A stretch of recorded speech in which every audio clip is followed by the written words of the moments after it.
Good evening, everyone, and welcome to another episode of the Libertarian Party of Maine podcast. I am your host, Jason Mataafa. I am also the treasurer for the Libertarian Party of Maine and also the rep for Waldo County. Before we go ahead and reintroduce Dane and Matt, who are regularly on the show, we want to welcome Pat for the first time onto the podcast. So, Pat, if you want to go ahead and introduce yourself and let us know who you are. Sure. My name is Ep.4. I'm an independent journalist by trade.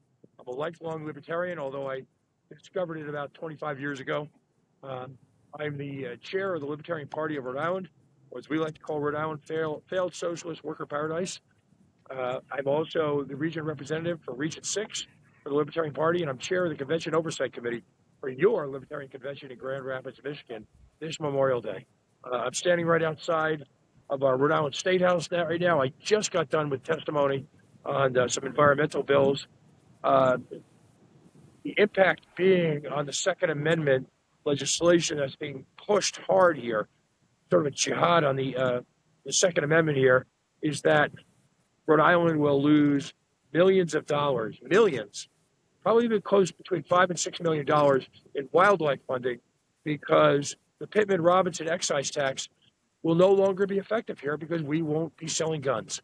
So it's kind of shocking that a number of state representatives weren't familiar with the implications of this. Happy to be that guy to inform them, as I kind of am. That's my role here in Rhode Island. I do hard news. I do hard news about 6 days a week, and I'm on the radio, good old-fashioned AM/FM radio 3 times a week, preaching liberty in, well, I'll just, to draw a Maine equivalent, it makes Portland look like Utah, okay? So if you really want to understand it, this place be crazy. And what's wild about it is that Rhode Island is the birthplace of the American Revolution. That whole Minuteman crap in Massachusetts, the sinking of the HMS Gaspee, an actual sinking of a British freighter, occurred 2 years before that, whatever the hell they're talking about.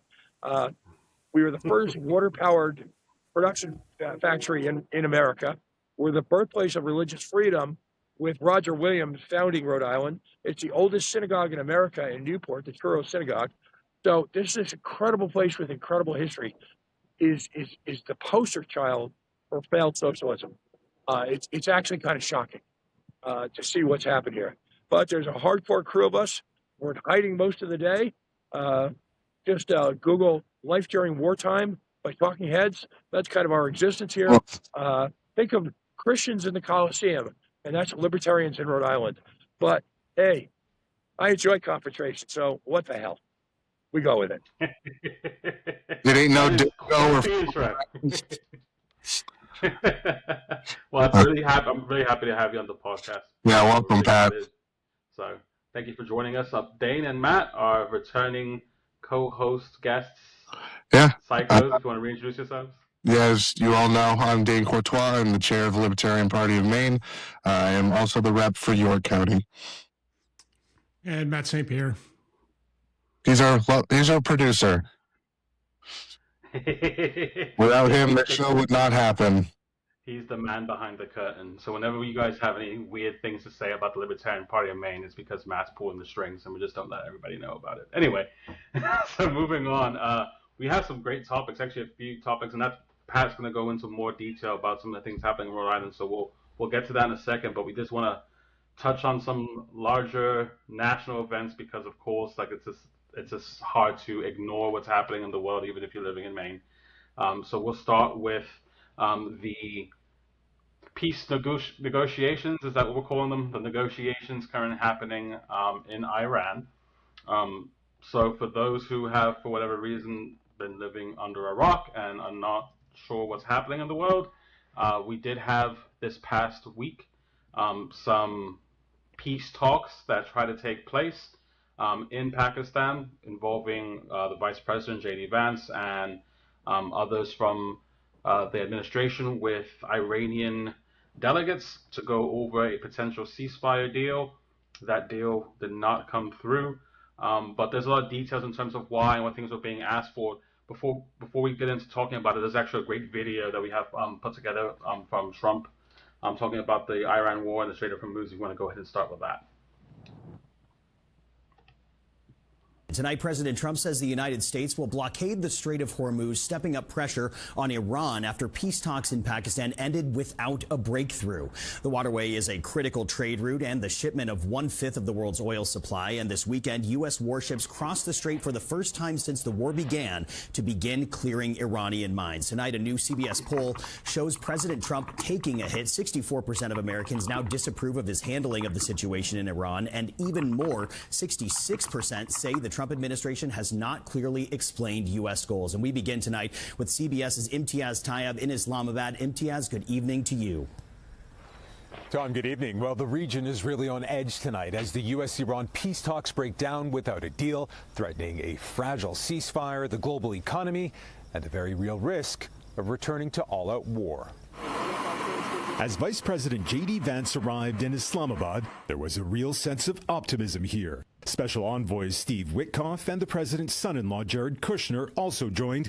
They arrived just hours after the Iranian delegation, led by the Speaker of Parliament Mohammad Bagher Ghalibaf and Foreign Minister Abbas Araghchi. The Pakistani hosts, who helped broker the fragile 2-week ceasefire so these talks could happen, had gathered the world's media at a convention center close to the luxury hotel where the negotiations were held, to cover what would become the highest-level face-to-face meetings between top American and Iranian political leaders since the 1979 revolution. And after 21 hours of marathon talks, Vice President Vance emerged at 6 a.m. local time and said this. We've had a number of substantive discussions with the Iranians. That's the good news. The bad news is that we have not reached an agreement, and I think that's bad news for Iran much more than it's bad news for the United States of America.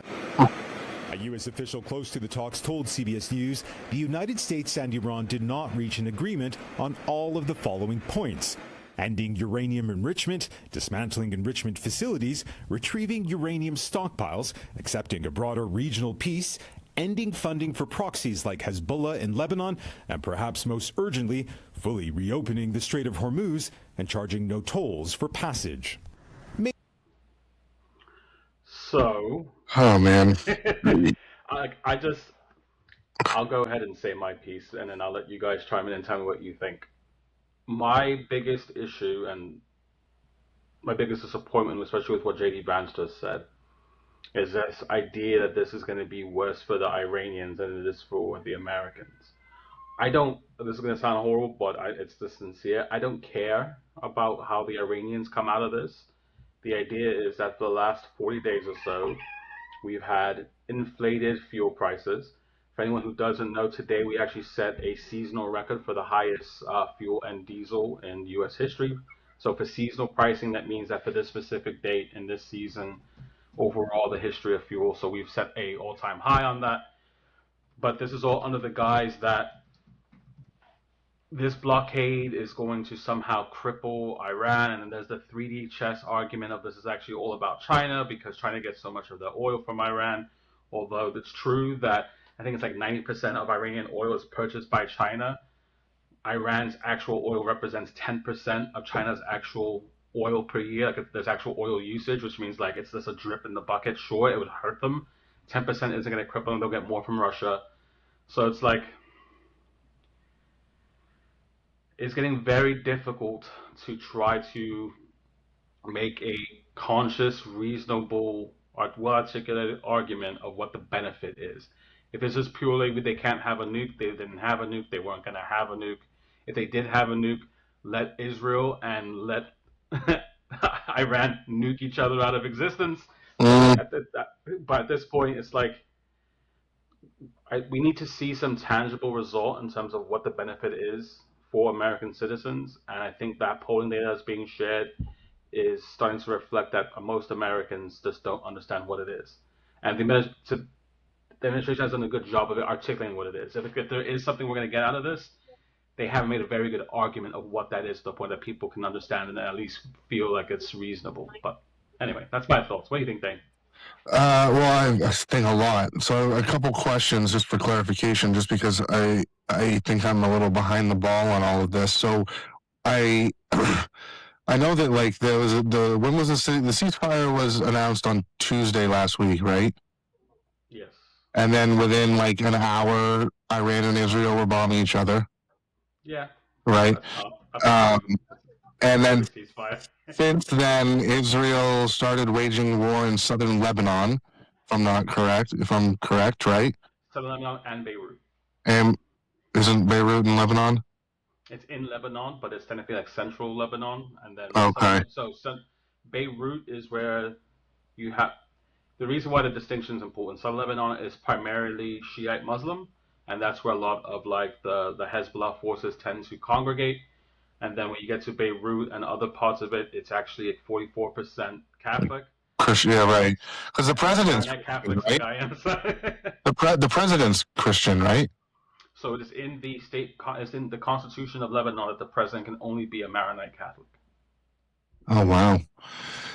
And then since then, we now are blockading the strait. So we are now closing the strait or keeping the strait closed. Yes, and I'm assuming that's to the purpose of clearing mines. But then again, I have also questions of that. Like, we're not going into Iranian waters touching any mines, are we? So we are at the bottleneck of the entry into the Persian Gulf. And the main premise is that if Iran is going to prevent things from coming out, the U.S. is going to prevent things from coming in. So like Iran's keeping things from leaving the strait, right? And now the U.S. is blocking things from coming into the strait, including resources for Iran, potential like reinforcements for weaponry, so on and so forth. I don't know, man. I mean, I have a pretty black-pilled tinfoil opinion on this whole thing. I kind of feel like Trump is doing this on purpose, or at least the people that are pulling Trump's strings are doing this on purpose to weaken the petrodollar or to, I don't know, to really screw up trade globally.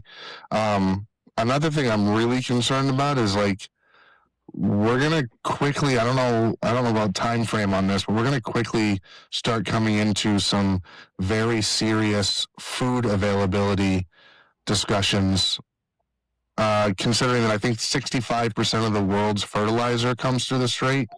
Correct. So that's really concerning. It's not going to affect the U.S. nearly as much as it's going to affect Europe. Like, it will have effects to the U.S., but I think it'll be more about pricing than it will be shortages. Right. The actual shortages are going to happen in Europe because most of that fertilizer is going to Europe. America has relationships with other countries in South America, including Brazil. Like, so we have contingencies to be able to keep from like food shortages, but the price of everything is going to go up. Europe may actually have like ration lines. What do you think, Pat? Well, perhaps one of the only things that came out of the W. Bush era that had any value was something called the Powell Doctrine. And under the Powell Doctrine, if we started a war, we had a clear reason, even if it was one of these police actions.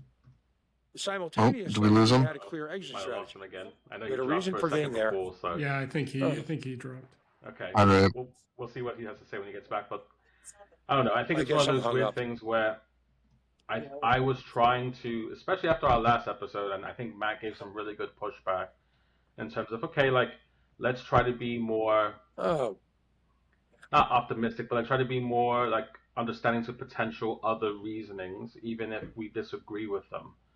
But it is, I think, escalating to a point where it's very, very difficult to make the argument that even if, when this is all over, this somehow weakens China and somehow Iran is weakened, is it worth what it took to get here? So I think the updated numbers are that this war, as of right now, we've spent almost $100 million. That's going to go up now if we have to do a full blockade. Is that it? I heard numbers like we were in the billion, like $1 billion a day, I thought. What did I say? 100 million? I'm sorry, 100 billion. I apologize. Okay, all right. I said million, 100 billion. So $100 billion dollars. I know we've talked about the post that we made in the past, like what $30 billion could pay for in America. And of course, it's never a one for one. Like for every dollar saved on an international war, it's not going to be spent in America. We know that. But the idea is just to make the contextual argument of like what this actually means to spend $100 billion. And again, the price of fuel is up, the price of diesel is up, the price of food is starting to rise. Like the idea that the Fed's basically already signaling that they're not going to do any more interest rate cuts for the rest of the year. because inflation's trying to trickle back up. So it's like, what's the benefit? Go ahead, Dane. Oh no, I'm trying to activate my my auto track so that I'm in. I think you're like raising your hand. I'm like, I'm not sure why you're doing that. We're not in school, but all right, I appreciate the Well, courtesy. I mean, one thing that I want to kind of just mention, and I know it's been pointed out in numerous places, but this is literally almost the exact playbook that we saw in the beginning of the GWAT of government completely lying, changing the goalpost, gaslighting the public. Mission accomplished. Now it's not accomplished. It's really sad. It's really sad that the American people have such a short political memory. I will say this. I do think that some of the people, not all, but at least there are some people within the cabinet that I do believe know that lesson and are hoping not to fall into that quagmire. And honestly, are operating on the idea that this is beneficial in some way. But again, like the issue always comes down to is like you need to articulate that. Like if it's very beneficial, you need to put it out in a way that is coherent and makes sense. The reason why we're there, I think, has changed 4 or 5 times in the last 2 weeks, and it's gone from like you said, like we've. I'm trying to look. I have an X post up that Donald Trump has said that we have won the war 12 times so far. Yeah. So it's like, all right, which time of those did we actually win? And if we won the war, why are we still there? And if we're staying for these other reasons, okay, articulate them. Tell us why. Tell us how long is it going to last? How much is it going to cost? Right. What has happened with any of the boots that we sent out that way? Because to my count, we have like something like 10,000 troops over there, like ready to be deployed. 50,000. Is it 50,000? Okay. Yeah. So, like I said, I haven't been keeping my finger on this as closely as I should. No boots on ground so far. I mean, there was a rescue operations, which there's Right. some conspiracy theories about. Oh. It was a rescue operation of was trying to take out some uranium enrichment, whatever it is. There have been American lives lost. What's been reported, I still believe the number is 13, but there's like other reporting coming out from the New York Times, New York Post, saying that the numbers are higher, just haven't been reported yet. Of American deaths? Of American deaths, but again, this is speculation. 15 was the last number I heard. From what I understand, like, okay, 15, but if you I think it was 3 days ago, the New York Times came out saying that there's potentially more. This hasn't been verified yet. For anyone who has experience, I know Matt does, sometimes the verification process can take a bit because there's the process of having the body taken to Dover. The body has to be processed. They have to confirm, and there's a bunch of extra steps that go into it. So that might not necessarily be them hiding things, just the actual process, especially if they're having to worry about leaving the strait and mines. There's a lot more that goes into it. So I'm going to try to give the benefit of the doubt there. But the long story short is that, again, the articulation of what the benefit is and the tangible things that have happened so far, higher gas prices, food going up, Right. inflation trickling up. Like, if this is going to have a payoff, great. When? And how much of a payoff? Like, if we had to have the short-term pain for long-term gain, okay, interesting argument. When does the gain come? How much of a gain is? At this point, it seems like the peace talks are basically revolving about going back to a state that existed before the war started. So it's not like we're going to go back. It's like, okay, now we have the full regime change, and now all these things. It's like, okay, we reopened the strait that was open before the bombing started. We keep the same regime in place as different people at the top of the regime. Right, but that's not a regime change. Now they keep touting that, and it's like you just lobbed a couple heads off of a couple snakes, but it's still the same exact regime that's in play. And one could even argue it's a more extremist, less apt to put I think it's called a fatwa, like against the idea of waging a religious war or against the idea of proliferating some or developing nuclear weapons, which the previous Khomeini or whatever had as an edict. And I mean, I'm concerned that there's not much political will for that now. I mean, you're seeing that in the population alone. This is a group of people. This is a population that, what was it, like 8 months ago, were rioting in the streets, and now they're, because we've we've attacked them, we've gone over there.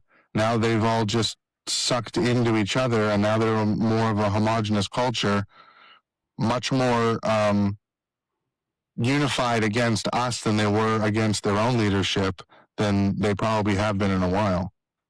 Yeah, I think that's the frustrating part. And Matt, I'm curious to get your opinion on this. I know one of the things that I remember our CEOs telling us all the time in retrospect was like, yeah, in Afghanistan, half these guys hated each other. Like, they were all mostly tribal warlords. They were fighting over shit all the time. Like, they didn't really love each other. But the idea of another country coming in and telling them what to do was a uniting thing that united a lot of people against us at times. It wasn't that they liked each other. It wasn't that they necessarily agreed with one another. It was the idea like, you're not going to come into our country and do this to us. I am sympathetic to that argument because, like, I think Dave actually made this point like 2 days ago on a podcast. He was like, imagine, he's like, the entire right wing and people like me, I think you as well, and probably Matt, we all thought Biden was incompetent, was being like puppet stringed up there, was basically Right. like Weekend at Bernie's, was a product of the deep state at that point. Like, we all knew, none of us liked him, and we were ecstatic the day he was gone. If China invaded and said, we're going to take out your president, every right winger on earth would have grabbed a shotgun and been like, Yeah. over my dead fucking body you are. Right. Yeah. And that's I'm one of the only people who feel that way. And I think that's one of those lessons that some of us learned. I think most of us learned during the GWAT. But I'm curious about what your perspective is on stuff like that. Yeah, so I mean, I think Iran is having been to the Middle East, been to multiple countries and multiple reasons. Obviously Iraq for one reason, but I've been to Kuwait and UAE and interacted directly with the governments of these countries, and Iran's the problem in the Middle East. Everybody else is sick of, they're done with in the Middle East this tribal warfare, they realize, a lot of them have realized the oil is going to run out soon and the money's going to run out soon. And we need to start diversifying and start making our countries better. And the petty bullshit that we've been doing all these years isn't going to work. Iran is the only one that's not playing along. You look at the Abraham Accords, which you saw unification amongst Gulf countries, things you haven't seen in years, but it's all because they're like, all right, we need to move into our new future. And Iran is the one that's holding them back by their actions. I am all for keep bomb. I'll write you a check if you the bomb fund and just keep bombing them. If the new guy comes up, bomb him too. A regime change in Iran will, obviously it can go bad. I will admit, obviously you can get somebody worse, but regime change done right in Iran, if we have a similar situation as in Venezuela, where the next person steps up and they're like, all right, I'm willing to be a little less crazy.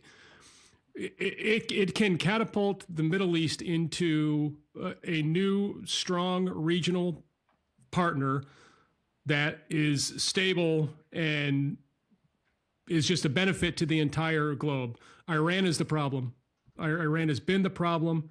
They fund proxies. They fund proxies in at least 3 countries that I can think of off the top of my head, and I'm sure it's more. They want nothing more than to destabilize that region, and they will continue to do it until we stop. Until they are stopped. We can say, is Israel drug us into the war? The reality is, I think Israel was the trigger for the war. I don't think they drug us into the war. It was like, well, all right, there's a good enough reason for me, kind of thing.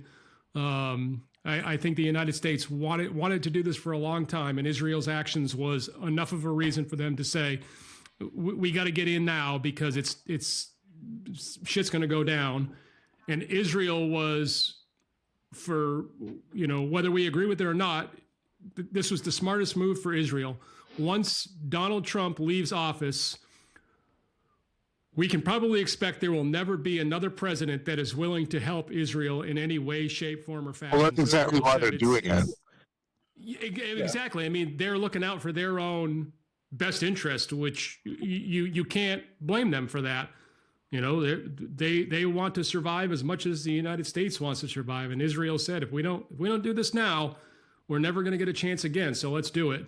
But I have no love lost for Iran. I have no problems with the Iranian people for the most part. I don't probably know any personally, but I have no love lost in positive regime change, even mediocre regime change in Iran will pay dividends in that region. The problem is, you know, when we said it in this conversation, what are the gains going to be to the United States? You're not going to see all of a sudden 99-cent oil again. You're not going to see probably much anything. The average everyday American will probably see almost no effects to this. But what you're not going to see is destabilization after destabilization. You're not going to see, you know, people going over. We all talk about the pallets of cash that Obama sent. All right, well, whether it was pallets of cash or envelopes of cash, we still did that. And we still do the same thing with North Korea, send them food ships and everything else. And it's just a ransom that we pay to keep them from really going crazy. And it's like, let's just stop this. And I think that's where we're going. So me personally, I'm glad to see that we still haven't invaded. I know that can be a quagmire. Honestly, I'm not even afraid of the idea of boots on the ground. I'm afraid of boots hanging around. Obviously, the 20 years we spent in Afghanistan with really nothing to show for it was a waste.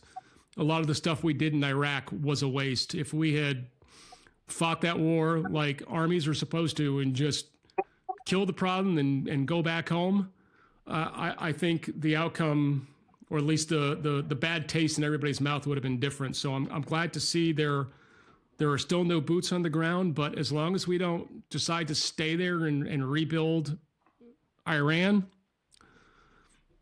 keep going. I'm fine with it.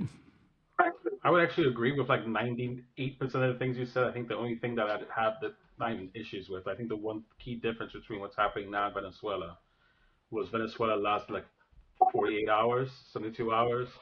We're going on 2 months, and I think it was a lot easier to get that done, that regime change done, if you want to call it that, because we didn't bomb a school full of kids, we didn't displace 300,000 people, we didn't Venezuela was a success because, and I actually will give credit to some of the people who were very supportive of that, is that, overall the loss in terms of just assets, life, long-term consequences seems to be, as of right now, minimal. There's probably very little blowback that we have experienced so far, and maybe that's prolonged. But to your point, that's because we were there for like 48 hours. We did what the U.S. military does best. We sent tier 1 operators let them go do their job and told them get them and bring them back, and it was done with. We've been in Iran for almost like 2 months. It's coming up on 2 months when weeks. So it's like, I agree with everything you were saying, except that we've already exceeded everything that Venezuela did right. Like all the things that happened in Venezuela that went right, we've done the opposite now. Like, we didn't blockade Venezuela for weeks and until they couldn't do anything. Like, we went off the coast, we took their guy, we came back. Whether you agree with it, you disagree with it, whatever it is, we got in, we got out, and it's all done with. And now the guy's sitting in the prison somewhere. Like, I think that the only difference there is comparing Venezuela's military to Iran's military are two different things. Oh, I agree. It's going to be a lot easier to get Venezuela's guy than Iran's guy. But I honestly do think that Trump, and I think I've heard this before, I think people sold it to him as if it was going to be in Venezuela. That's the issue. I think if he was more open, like if people were more honest with him, because I mean, to Trump's benefit and downfall, is that when he is at his best is because he's listening to what people are saying and he's like incorporating into whatever he's doing. And he got libertarians to vote for him. It depends on the last person that he spoke to, though. Yeah. I think if someone would have told him, hey, you're going to be there for 60 days, you're going to spend, by the time this is all over, $200 billion, your approval rating is going to drop in those 60 days by 22 points. You had young white men in the last election by plus 22. Now you're negative 14 with them. The moms no longer like you. Did you see any of those polls from New York Times earlier this week? Yeah, they're all atrocious. Holy shit. And even if you're saying that they're not necessarily true, that they're of course going to be heavy on him, like some of those, Fair. some of those demographic groups, like he was like up 20 points with the young men. He was up like 24 points with like working middle class men. He was up, I think, like 14 points with Catholics. He was up like all these people that he was up, and they're all negative now. Yeah. And it's like, even if they're not negative, they're at base even. I heard someone make this perfect argument today. It's like, yeah, Republicans can't win without those people voting for them again. And if you would have told him, hey, you're going to lose all that for 60 days in Iran, is it worth the trade-off? I think Trump is a smart enough man who said, no, I'm not going to do that. That seems like a waste of time. Like, I'm going to end going, like, my presidency is basically over. Yeah, but anybody told him that. it was sold. It was sold. I think it was sold to him under false pretense. But Pat, you were about to say something. What? Hey, I'm just going to ask, actually, because I know Pat's kind of on a limited timeline here. Yep. We're rapidly approaching it. If we can jump straight to talking about the Rhode Island Sure. bills trying to go through Rhode Island right now, I think that would be worthwhile. So, Jason, if you want to set it up, and then we'll turn it over to Pat. Pat, I got you on mute because of the background. After Jason's done, I'll turn the mic over to you. Yeah, absolutely. Thanks for doing that, Matt, because we want to make sure that we do give Pat the chance to talk, especially about this, especially since it's happening in his state. So what we're talking about is the Rhode Island semi-auto firearm ban, which, I mean... That's so insane. Yeah, so Rhode Island passed their first assault weapon ban in 2025 that's set to take place in July 2026. It has banned, and you correct us if any of this is wrong, Pat, it is banning the sale, transfer, or purchase of any prohibited firearm. This includes any semi-automatic rifle or pistol with a removable magazine, any semi-automatic rifle or pistol with a fixed magazine with greater than a 10-round capacity, anything with a threaded barrel, anything with a flash suppressor, not a sound suppressor or a silencer as it's more colloquially known, but an actual flash suppressor. What? Any semi-auto shotgun with a fixed magazine capacity of 6 rounds, anything that contains a pistol grip, forward grip, folding stock, or a telescoping stock, which is like every modern sport rifle in existence, unless you're going to kind of old school bolt action. And the punishment for violation is up to 10 years in prison with fines up to $10,000, and also the forfeiture of the weapon. So basically, Cover it all, Pat. Pretty much. So you'll be able to have what? Bolt action, pump action, and brake action, and that's it. And muskets. And muskets. Well, yeah, Rhode 'cause- Island, don't forget the muskets. right. Black powder aren't firearms, right? Yeah, Something correct. like that. So Listen, So Pat, can you go over what like the testimony that you had today and like what you're seeing in the state and how, especially I think the more important thing, how actual local Rhode Islanders are reacting to all of this? well, here's the problem, and this comes down to polling. 2A people show up. Every year we have one night in our House and one night in our Senate, which we call gun night. And anywhere from 10 to 15 to 20 bills are heard in one night. People are given 2 minutes, typically to talk. You can wait hours in line, particularly for the first night, which is the House. And lots of people show up. What lots of people don't show up, and see if this sounds familiar, is when it's time to vote. Because there's Rhode Island's a very Democratic state, but there's still a very strong band of what I'll call Kennedy Democrats. So last year they sold this legislation that allowed people to grandfather in their guns. This year, it's a whole range of legislation. Now, number one, the most obnoxious one, which we don't think is going to pass, but here there's a pathology to this, which is, of course, to remove the grandfather clause and essentially eliminate guns. The second one is that a lot of the certifications necessary to own a gun on the state level would now go through the Attorney General's office, which is a Democratic quagmire. And one of the folks running for Attorney General is an ultra-left, ultra-gun grabber who, interestingly enough, was the author as the vice chair of our Judiciary Committee in the House, authored a lot of these bills. But there's so many other things that are wrong. There's liability issue where you have to get insurance. They want to do a background check on ammunition, right? Did you just get that? what? A background check on ammunition. That's insane. There is no federal background check on ammunition, right? So how do we create one? How do we invent one? That's all going to come down to the Attorney General's office. And the Attorney General will just essentially make it impossible. So you've got this huge range of issues. Now, I'm like I said, I'm a working reporter, an independent journalist type, except I cover hard news. I don't really do the podcasting. And there's no shame in that game. I'm not a podcaster. I go to press conferences. In fact, one of my favorite Maine memories goes back to the Joe Jorgensen campaign when I was up in Lewiston, and we had, or maybe it was Bangor, but we had, did I pronounce that right, by the way? We had a press Bangor. and it comes up in my memories of Joe Jorgensen. I was the press guy for New England, and of Joe Jorgensen surrounded by reporters who were all shoving their cameras into her face, which, if you're a news guy, is a beautiful sight because that means people want to talk to her. So Maine, particularly northern Maine, is some of the best reception that we got in the Northeast.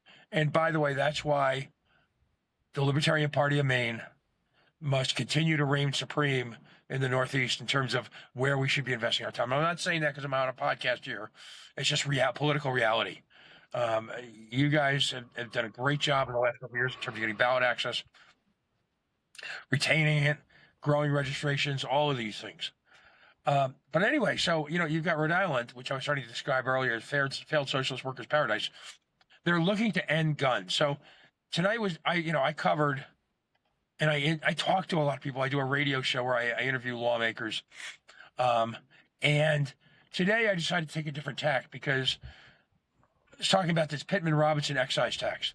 So depending on the style of weapon and ammunition, there's a 10 to 11% excise tax, which the feds match in part, which can mean millions of dollars. Now, I didn't have a chance because obviously I had some pretty tough internet connection to check Maine. It's worthwhile investigating this angle because Maine is a state that's very concerned about its coastline and about the environment. It's like Rhode Island. It's a much larger version of Rhode Island where the hunting sports and fishing and all of that is an important part of so many people's lives. So I went to the environmental management budget hearing and testified to the fact that, they're having all these bills about this $1 million bond, this $40,000 expense. And I said, you're missing the big point. If you continue to work to eliminate guns, you're going to cost yourself $5.5 million, which is what we got in fiscal year ending 2025. So there's a lot of different angles to take to this. What the Moms Demand Action and the Everytowns and all these different NGOs that focus on this constantly trot out the sob stories. There's and I'm not diminishing these people's terrible experience, but it's all about emotion. Meanwhile, gun people argue facts. Newsflash: in today's America, facts don't work so well. And so what we've learned here in Rhode Island the hard way, and we're starting to make a little bit of headway, is number one, we have to push the voting aspect. There's too many 2A supporters who've grown disgusted. They've gotten blackpilled. They're apathetic. They have to vote.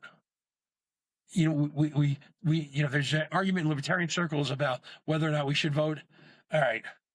We need to stop being philosophy kings and actually deal with political reality. And political reality is we need to get people out to the polls. In Rhode Island, there's actually a disaffiliation movement, and there are conservative Republicans and conservative Democrats primarying this time around, based on the support of a business organization, primarying liberal Democrats and calling for common sense legislation. So there's all sorts of things going on here to try and fight this scourge. So that's where I was, because I figured there's enough people saying the same things about your right to bear arms. And by the way, the irony here is that Rhode Island, on a state level, as far as its constitution, is one of the strongest constitutions in the nation, pro 2A. There's no discussion of militias. There's no discussion of hunting. It simply says in our constitution that your right to bear arms shall not be infringed. And it's a perfect example of how the politicization of our judges, in America has weakened the judiciary. We're not appointing, by and large, great minds, great legal minds. What we're putting in is political hacks who, we've got one case where our Superior Court, there's a new head guy. He was literally on the moral equivalent of a traffic tribunal. I kid you not. I can't make this crap up. So it's unbelievable. We are the canary in the coal mine, which what could happen if you were to take Portland. And I'm speaking in broad brushes and make that Maine. And it can't. And we know there's people out there who think like us. We just have to, and I know this is sacrilege, right? I'm on the board of the Libertarian National Committee. We need to first worry about them voting, and then let's get to parties. All right. I bleed for this party. I've given up a significant part of my life. Not as long as some, more than most, but I bleed for this party. I bleed for this movement. I do liberty full time now. And if we don't get real, cliche, right? But if we don't get to the basics with people, and if we have to grab them, throw them in the back of a car and drive them to their voting locations, we have to do whatever. Because my commie friends, and I've got a lot of commie friends. I live in Rhode Island. I got to have some friends. My commie friends all show up and vote. My commie friends all show up and donate money. If Bernie puts out a call, he's asking for $10. If they're broke, they're couch diving to get the $10 to send Right. the most they can. So it's real. We have a mayoral candidate in Providence who is running against an established, I'll call it, neoliberal Democrat, who's actually a remarkably effective administrator, who's running on the Mondami. And I've got family, immediate family, who live in New York City. How anyone can support that at this moment in time, that's insanity. Right. Government grocery stores. The next thing it's going to be missing is, in Eastern Europe, you had the dollar stores where, you could, and you could have, specialized shopping. That's the next step. Socialism has never worked anywhere. We know that. Everyone who's watching this podcast largely knows that. It's how we communicate it to other folks. I'm a free market capitalist. I've had to, because I'm a wordy SOB, Dane knows that better than anyone alive. All right. I've had to learn word tracks. And when I testify on economic issues in front of our state house, I typically lead off, and forgive my voice, but I'm a free market capitalist. I believe that free market capitalism is the mechanism by how someone can reach their full human potential. I live by that. Yep. I believe that. It's true. It's unalienable. And yet we've got people who, are falling for the same old crap. By the way, I don't know what the ethnic mix is up in southern Maine these days, but if you want to meet someone who will go lose their minds, meet a 40 or 50 or 60-year-old Romanian, all right, who came from Romania, and ask them, hey, how do you feel about socialism? And you better duck, because they'll probably punch you. Yes, absolutely. I have many friends from Romania, and I can attest. So I think an important part to note on that, my wife and I were talking about that, and I had to Google it here real quick. So the average age in the U.S. is 38 years old, almost 39. Right. So that means when the Soviet Union collapsed, you were maybe 10 years old. So a lot of the average American doesn't know the horrors of socialism.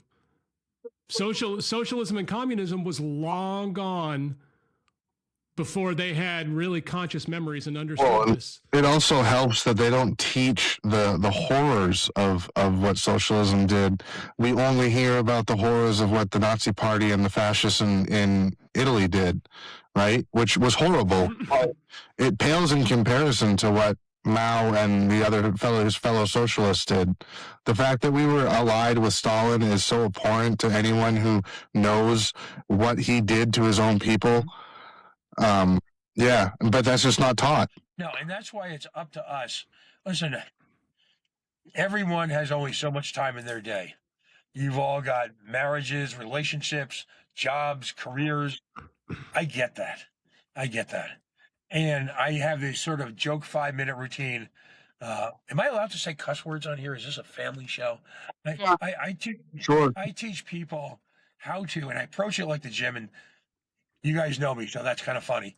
But I teach people how to work towards making the overt action of fucking the government every part of your everyday life. And I mean it. Everyone should grow into a position in life where they do something to fuck the government. But my message as a libertarian, my interpretation these days is, you know, and Dane knows I focus on the homeless and I focus on the welfare state because I want to end the welfare state. On the other hand, I understand that we can't just end it. We've got too many broken people.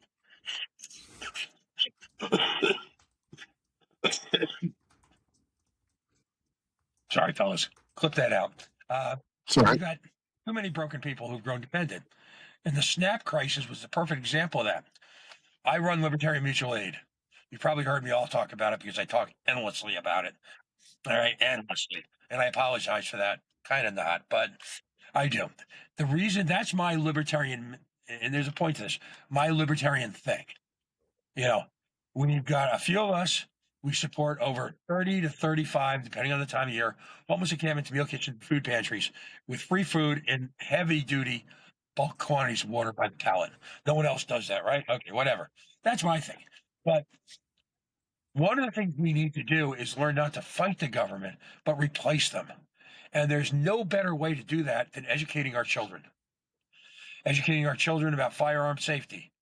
Educating our children about real history. Talking about the horrors of Romania. Talking about the Cultural Revolution in China. All of this. Yeah. You know, and so that folks understand that they, you know, we can control that right now. You know, clearly the Facebooks and the apps don't, but we still have the element of control over our websites and how we teach our children for now. I'm blessed. My wife was a prep school teacher.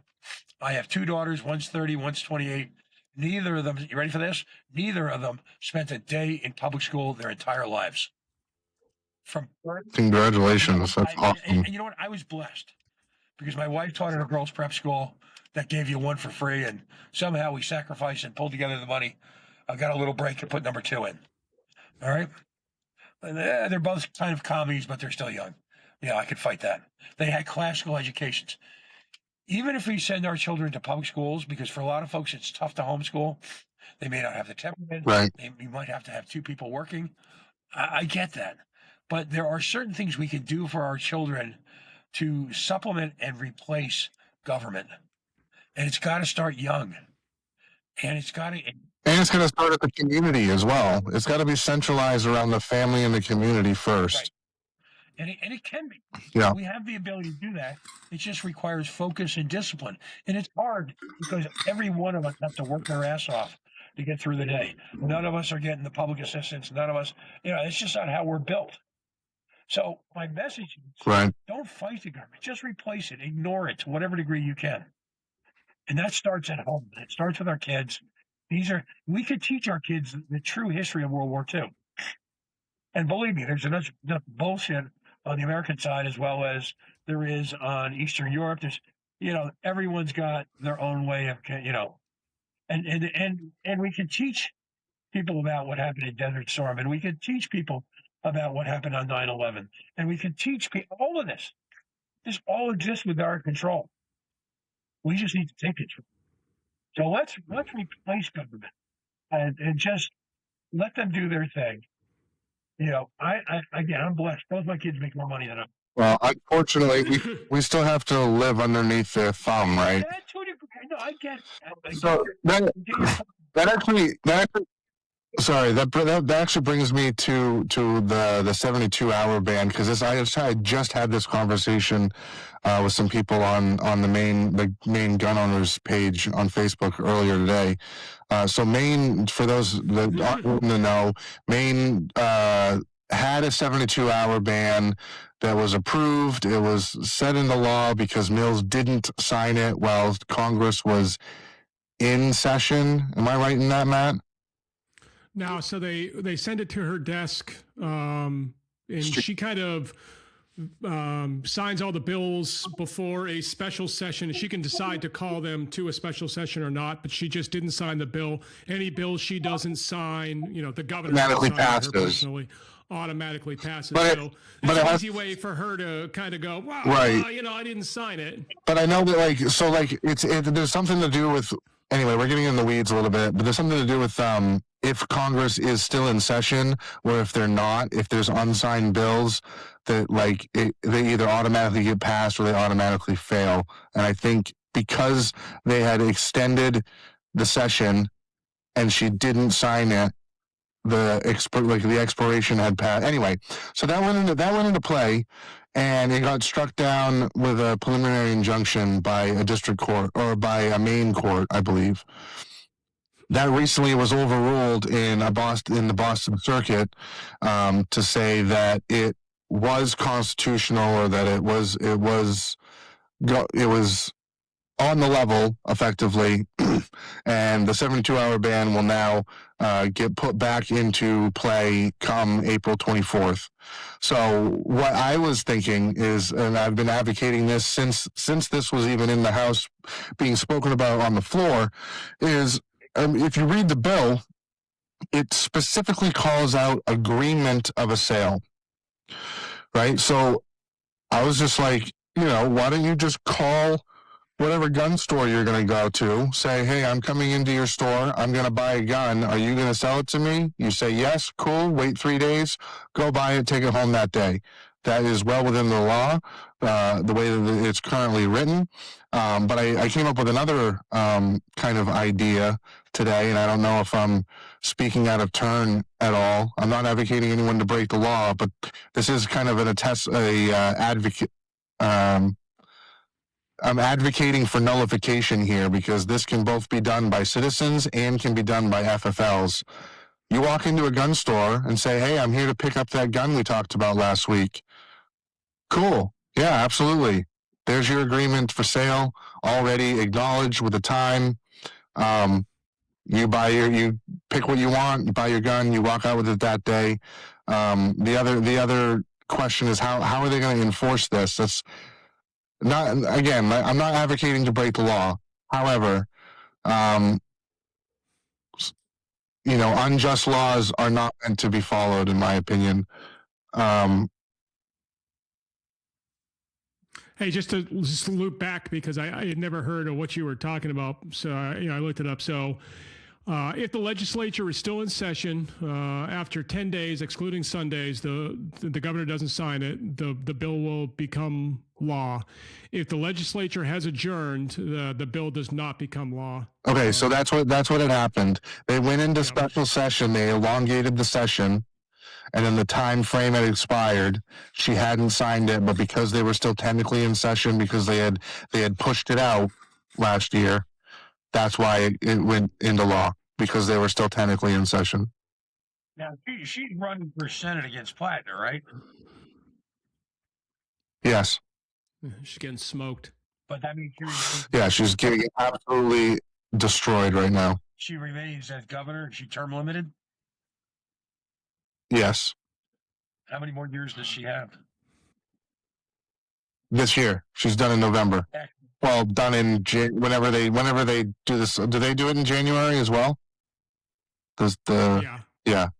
So she's done in January. But in Maine, it's only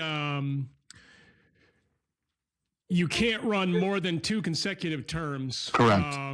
So she can. I mean, she'll be a million years old. That doesn't stop anything. But she could obviously not run and then rerun. So I think, double check me on this, man, but I think if she got elected to the Senate, she would be the oldest freshman senator in history. She'd be pretty close. I was looking, my wife and I were talking about, her and Susan Collins.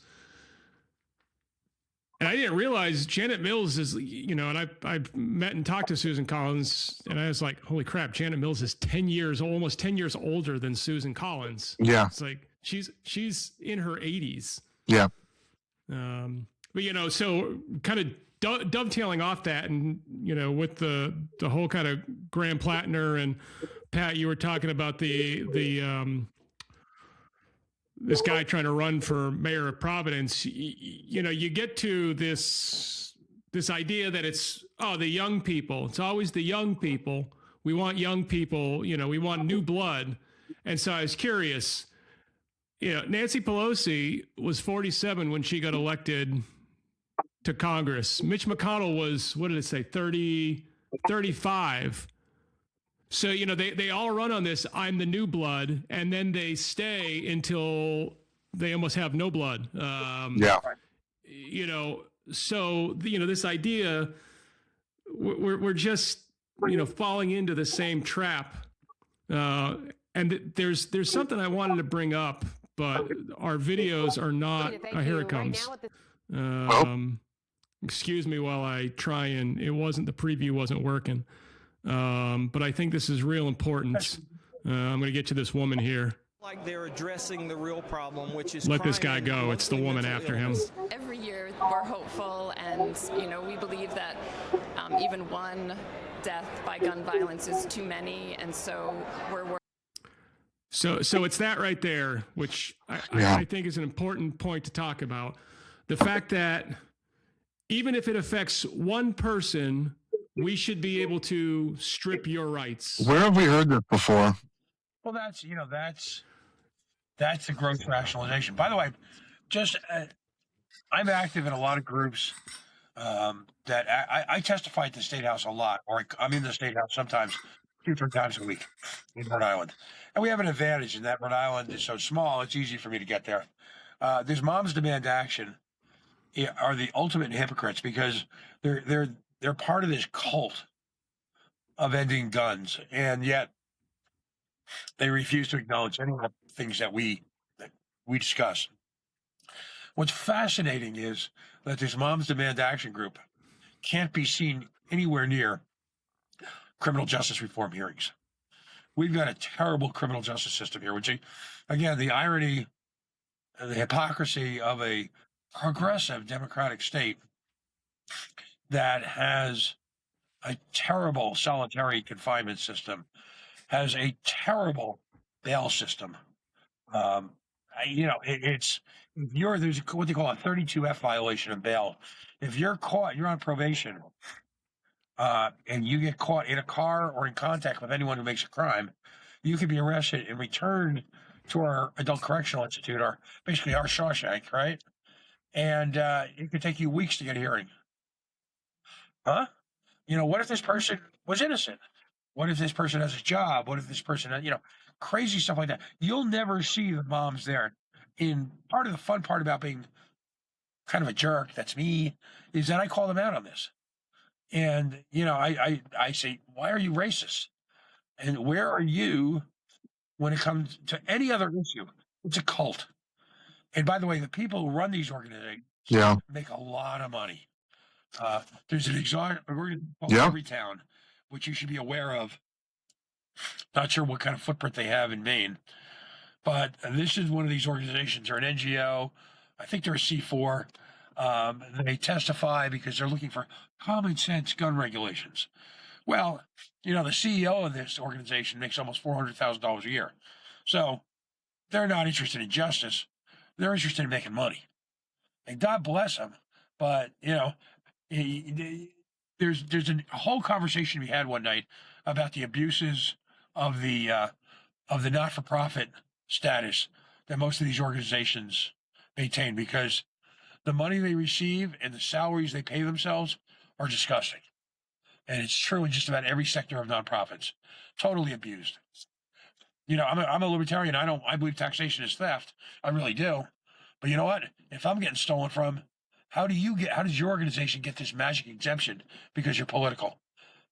What's the term? GTFO? Hey, I've got to go in about 4 minutes. Can I pitch the convention just for a little bit? Yeah, go ahead, Pat. So, the Military National Convention is going to be held, I think it's May 21st to 25th in Grand Rapids, Michigan. Go to lnc2026.com. Shane, we fixed that little issue with, you being able to buy the training. They fixed that. Okay. All right. So, We've got some wonderful speeches.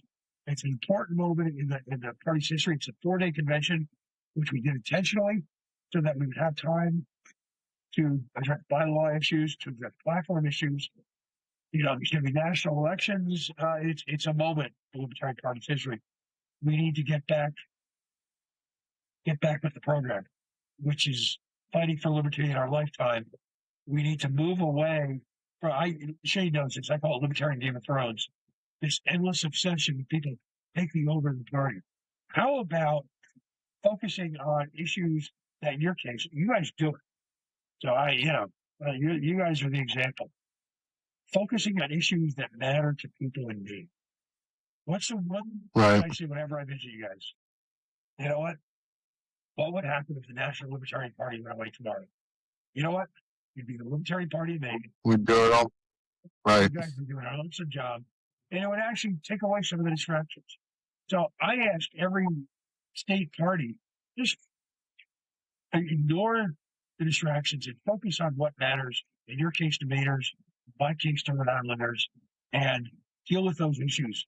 And if we can make any progress in those areas, we're going to have value to the good people of Maine and the good people of Rhode Island and everywhere. If we continue to obsess with who's going to save the party, a lot of these people, there's an obsession in politics with, when I get elected, I'm going to fix these things. Well, what's stopping you there? I have a feeling, Dave, that people come to you and say, hey, listen, I got an idea to raise money, or I got an idea to impact these laws. You're probably going to say, go for it. Yeah, right. Yep, absolutely. Right. You don't need to wait. You don't need to have a title. Now, it can help. But you don't need to have a title to perform good work to don't. And quite frankly, I've accomplished in my personal life far more with Libertarian Mutual Aid, sadly, than anything I've been on the national front. Because endless resolutions, endless field fights, endless Libertarian game films. I'll get back to basics. Let's figure out what matters to our people in our state. Take flights from them too. Show them the way. Provide education. Yes, and a lot of that's going to be able to be accomplished at this convention. If people look into that, you know what? I'm not for the government. I'm here to actually do it. LMC2026.com. On that website, at the very top, there's a helpline that you can text. That phone rings right here in my truck. So if people have concerns or issues, just reach out to me. Get your hotel room. People who have hotel rooms, and take a look at the training menu. You've been submitted for some training. Now you can do that now. That specs you've already bought package. But we've got an amazing amount of speakers coming in. I just go to the website and see them. Finally getting people to look at travel plans now that we're 5 or 6 weeks away. And we're going to be posting the breakout sessions this week that people will go to. And there's going to be some great stuff. And it'll be a good time. There's a lot of events going on. In addition to the Libertarian Party, there's a Bitcoin conference. There's a whole bunch of stuff on everything from crypto to free crypto warriors to ending the war machine, ending, going out and fighting for people who need a free that. There's this whole line for this. So try to get off the sidelines for everybody. Dive in, find your joy, find a way to participate. So I thank you guys very much. I love the conversation. Sorry, I had some technical issues here at the Rhode Island State House. But I think I'm very flat at home. I think I'm going to make sure that I'm just sitting in my at home. So well, thank you very much for joining us, Pat. We'll have to have you on in a couple weeks when convention is closer and you have a more stable internet connection. But thank you very much for joining us. All right, fellas. We'll see you later. Thanks, Pat. Are you able to? Yeah, let me. So I heard from Jason, and he apparently lost power completely. I thought it was just internet at first, but he said he was struggling with the generator to get that fired up. So it's just me and you, Matt, for the remainder. Just to put a button on what Pat just said, because I know his audio was kind of jarbled. The website is lnc2026.com if you're interested in coming to convention, and also for anyone listening, if you want to reach out to myself or anyone in leadership, most of us in the executive committee are delegates, so we will be hearing your comments. If you're a member, please get in touch with us. You can get at us at info@lpme.org.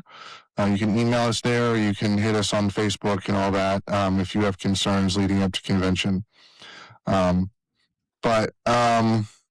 I don't know if you wanted to do one more story, the two of us, or if you wanted to call absolutely. it. All right. I think there's a lot still to talk about, and the problem is with some of this stuff, it kind of gets stale if you go too long.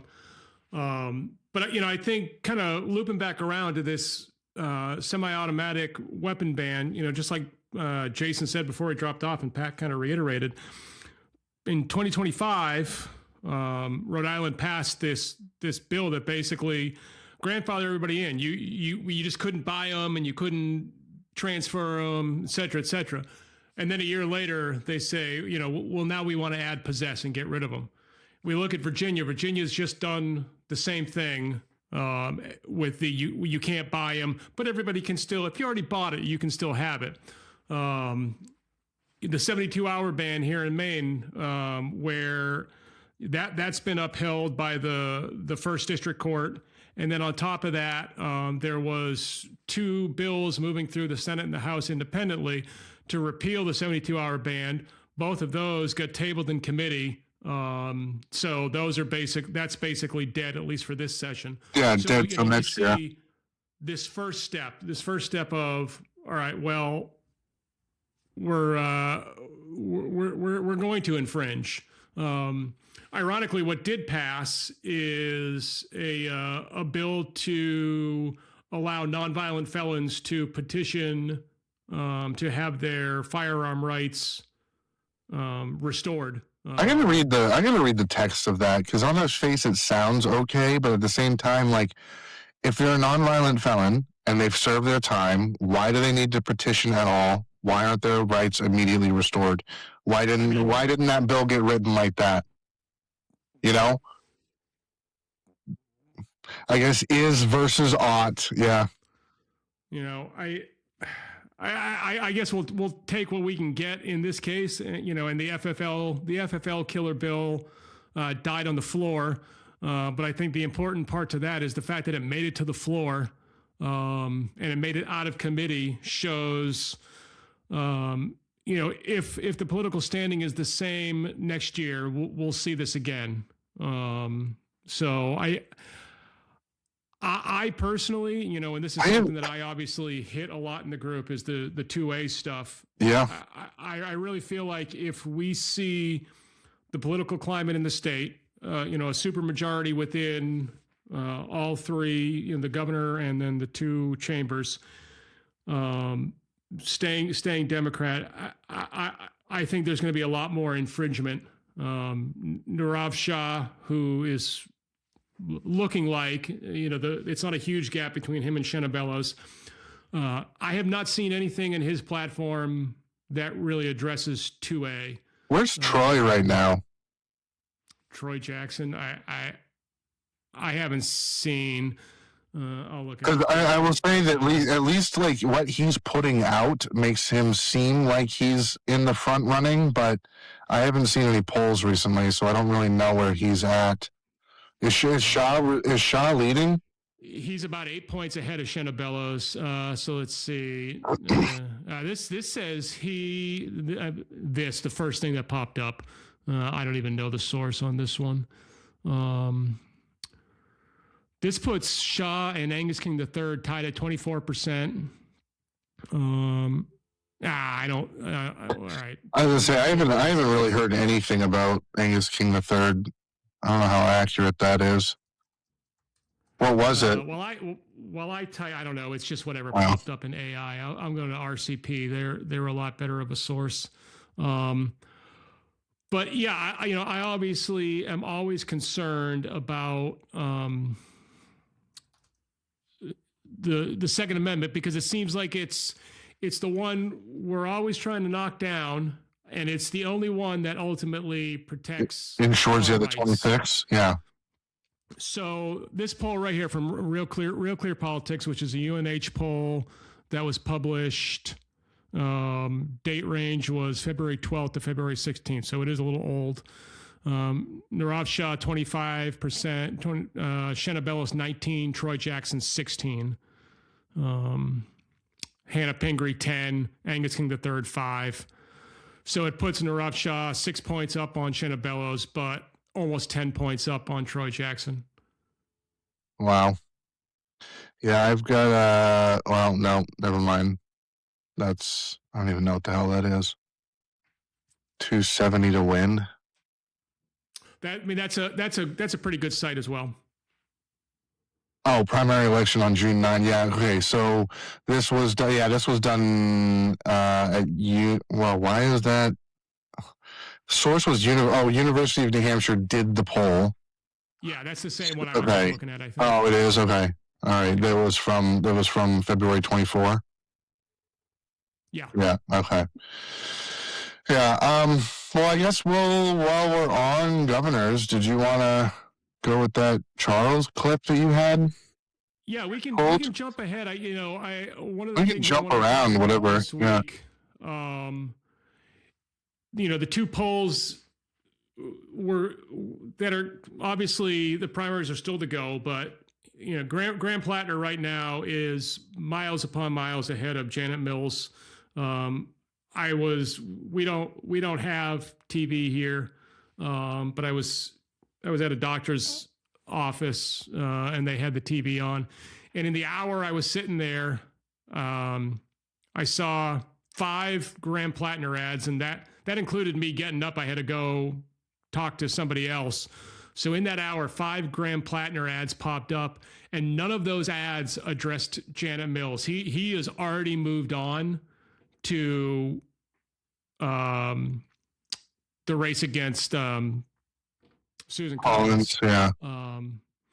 And so, talking about kind of looking at and setting up these races, and when we look at Graham Plattner, and that was kind of the point of this, was to kind of take a look at these candidates that are obviously going forward from the libertarian point of view, and again, context is important. Context ahead. There is zero chance I will ever vote for Graham Plattner. Yeah, I agree. No chance. I felt so dirty. Here's the one thing I want to say about him, though. And this is something that I feel like a lot of libertarians can certainly empathize with, because we've all dealt with this, is that libertarians and socialists agree on the problems, but we very violently disagree on the solutions. And I know this from both my own anecdotal evidence of being a libertarian in this world, but also more personally that my brother is quite, democratic socialist leaning. And, a decade ago, we would have very healthy conversations and be able to agree with 80% of the conversation on the same points that we would both make. And then it would be very kind of politely disagree on the solution, but agree that it needs to change, right? I feel like there's been a giant sea change in the past 5, 6, 7 years, where now people of those ilk are just totally drinking the red Kool-Aid. And it kind of goes back to what we were saying earlier of how pernicious and evil this ideology is at its very core. But what that ideology has going for it is that it captures the emotions of all uninformed people, right? People all are feeling what's happening with the economy, and feeling what's happening as a result of the wars, and feeling what's been happening for decades, in Congress, of them just not listening to what the people want. But there's that that glimmer of hope of like, yeah, we just want equal outcomes for everyone, right? And it's like, it doesn't work that way. There's no such thing as a free lunch. You know, socialized medicine is not what it's not going to be what it is sold as. And that's one thing that like they have going for them that we don't have going for us, because we have that pesky, you know, roadblock in our minds that is the facts and the pragmatic approach of how this is all going to work. Like, yes, here's an idea. How does it actually get implemented? How does that actually turn into net positive for the most amount of people? They can't really go past. It's like that Rick and Morty meme of what is it like? I can't remember what it is now, but it's like it's a 3-step plan of like, you know, that skips the second step, right? I'm not doing a very good job. I wish I knew what the meme was, but anyway, you get what I'm saying. Well, you know, so I think when you look at Plattner's website, I went on there. I wanted to go to both, you know, Bobby Charles and Graham Plattner's website, look at what their platforms were. You go on Graham Plattner's website, you look at his platform, and you know, I wrote this kind of in the show notes here. If you were a carbon-based life form, you are going to find something on there for you. It is a mile long, and it touches on everything. And so, you know, that's the thing. Name everything. And so everybody's going to like you for it, except for the billionaires you want to tax. You know, we talked about this before. You know, we talked about this in the show notes. So he talks on his website how, in 1990 there were only 66 billionaires in America, and now there are 900. And so, you know, I had to do the math. In inflation. Yeah, I was going to say that's a product of inflation. Has made quite a few, not as many, but it has made quite a few, you know. But also, that's the sign that capitalism is working. We should be happy that people are becoming billionaires. It's a sign that capitalism is working, but it's also a sign that the whole basis of a monetary system has always been failing, right? Like, both of those things are true at once. You know, you've talked about, and we've kind of talked about the whole coming off the gold standard, fiat currency, and everything else. And so I was curious, and I'm not going to do this justice for, you know, precision, but I'm going to get us real close onto the point. Right now, the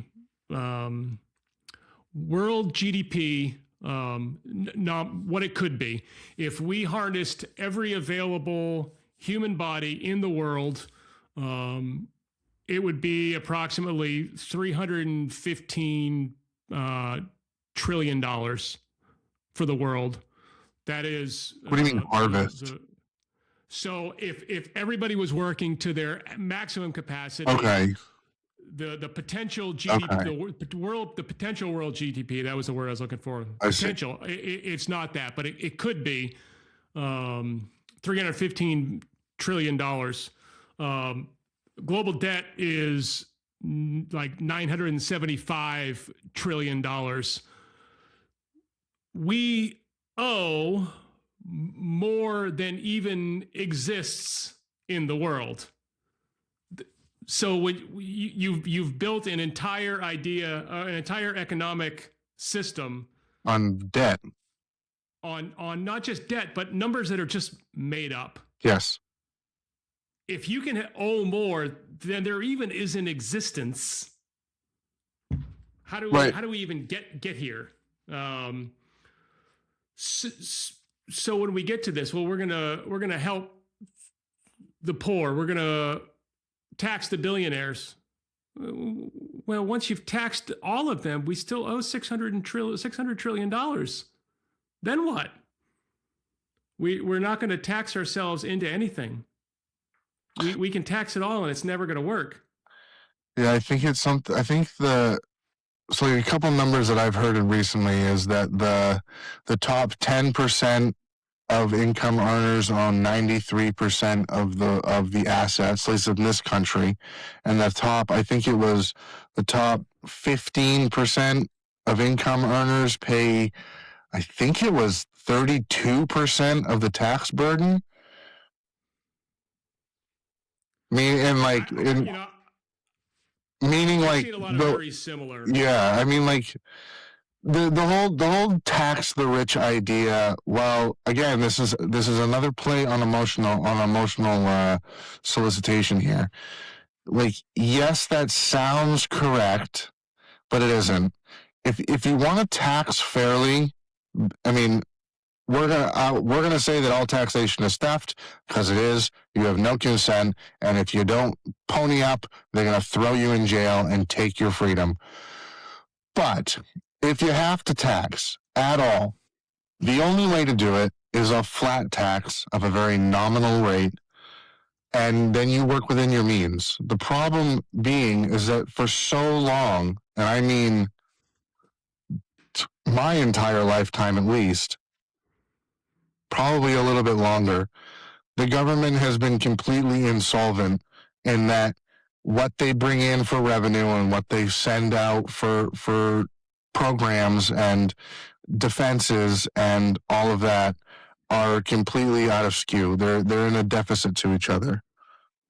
And we know this. You can just look back through, news articles that have been written over the past couple decades of that. Social Security will be insolvent in 5 years, and how long does that get kicked down the road? And what did they do to mitigate that? They just continued the money printer, right? So I mean, it was Herman Cain. I still remember this, and I was back when Herman Cain was running. I was stumping for this, his 999 plan. It was a 9% flat tax across the board, 9% income tax, 9% sales tax, 9% property tax applied across the board. And whether 9% is fair or unfair, whatever, everybody pays the same. You pay 9%. And but what we do, what we're seeing is just, a slow creeping increase of taxes. It was 9% corporate tax, 9% personal income tax, and 9% national sales tax. There you go. Yep. Yeah. But we saw, in the show notes, we talked about a bill was just passed to basically lower the age of public preschool from 4 to 3. It provides, as far as I understood, no new this is in Maine, no new funding for any of this, and only children with disabilities would be subsidized. Children without disabilities would be allowed to attend, but they would not be subsidized. Meaning meaning parents would have to pay for their tuition? They did not say. So remember, RSUs are funded municipally by property taxes. Right. So, what we've done is now, what the state legislature has done has now created an environment where we're going to start public school at 3, and it provides a mechanism for the RSUs to raise taxes. Yeah, levy more tax because we have more of a burden now. Because the law just expanded their scope. I mean, honestly, yeah, I don't know if I really want to get down this road, but it's the exact same play card that happened when in the late 20s with the 19th. It was sold as like let's give everyone a voice in our governing, but behind the scenes, what it really was is let's double our tax base. I mean that's what we've done and what we've continued to do when we look at the feminist revolution and pushing women into the workplace. We haven't empowered anybody. We've just created more supply of workers to decrease demand and decrease wages. And you've also outsourced the rearing of generations where they would know. I mean, you and I are going to be quite in lockstep on this topic, I'm sure. I don't know how many of our listeners would be, but screw it. We're going to go there anyway because we have tens, if that, of listeners right now. So, yeah, I mean, you would, when the 19th was approved, and yes, fully, like, you can weigh that a couple different ways, right? Women being a little bit more emotional and less pragmatic or logic based. Then I'm trying hard not to be sexist. I do love women and I love my woman very much as well. But, and I'm sure you do as also. But like the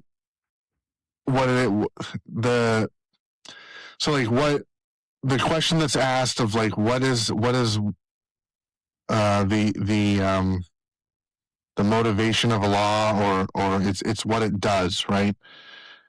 And what that did was both double tax base and also then outsourced child rearing to the state, which up until that period, that wasn't really happening because women weren't really in the workforce until the war, really, in great numbers, right? So they were being raised at home. You know, my wife and I have agreed, so, pulling back the curtain for this, it's a great point for this topic. My wife right now is the breadwinner. She works, she has a great job. And I am the stay-at-home parent. I make her dinner when she gets home. I clean the house. I take care of the kid. But we have both said there would be zero situations in which we would not downsize to ensure that we raised our child, we homeschooled our child, and we were there to raise our child. We would move into a shoebox to ensure that happened. We would do everything possible.